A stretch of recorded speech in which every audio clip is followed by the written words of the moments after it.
खर्राटे लेना या स्नोरिंग, ये एक आम मसला है और कुछ लोगों में ज़्यादा ही आम है।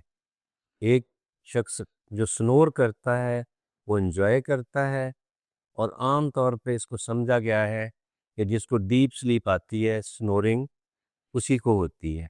ये बात सही नहीं है।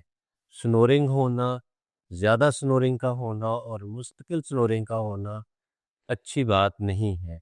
ये हेल्दी साइन नहीं है।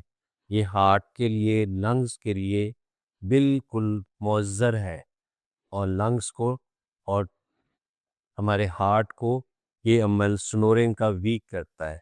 जब भी हमारा सांस का रास्ता काफ़ी हद तक बंद हो जाता है, सांस लेने में दुश्वारी पेश आती है, वो नाक में लेवल पे हो, हलक के लेवल पे हो, कोई टॉन्सिल बड़े हैं, टंग साइज बड़ा है, थायराइड हार्मोन पूरे नहीं हैं, नाक में गदूद है, तो किसी भी शख्स को स्नोरिंग हो सकती है।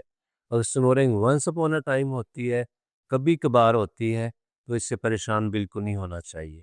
अगर स्नोरिंग मुस्तकिल है तो ये पूरी दुनिया में एक सोशल इशू है और बहुत बड़ा सेपरेशन की वजह है कि एक बंदे को कहते हैं कि इसको अलग कमरे में सुला दें, क्योंकि बाकी लोग इंजॉय नहीं कर पाते हैं।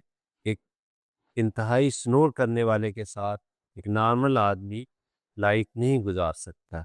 इसलिए अगर स्नोरिंग को छोटे बच्चे में हो रही है तो फ़ौरन कंट्रोल किया जाए। नाक बंद नहीं होना चाहिए, गला बंद नहीं होना चाहिए, नाक में गदूद का होना, एडिनॉइड का होना, एबनॉर्मल साइज टॉन्सिल का हो जाना, जिसको 100% मेडिकली या सर्जिकली ठीक किया जा सकता है, उसको फौरी तौर पे ठीक किया जाए, वरना फेस की शेप भी टेढ़ी हो जाएगी, दांत भी टेढ़े हो जाएंगे, बाद में ब्रेसेस भी लगेंगे। स्नोरिंग किसी भी एज में हो, स्लीप स्टडी होनी चाहिए।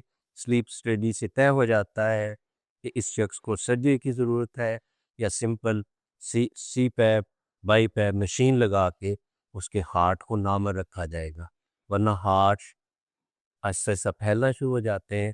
इसको सीसीएफ भी बोल देते हैं, कार्पल्मोनेल भी बोल देते हैं।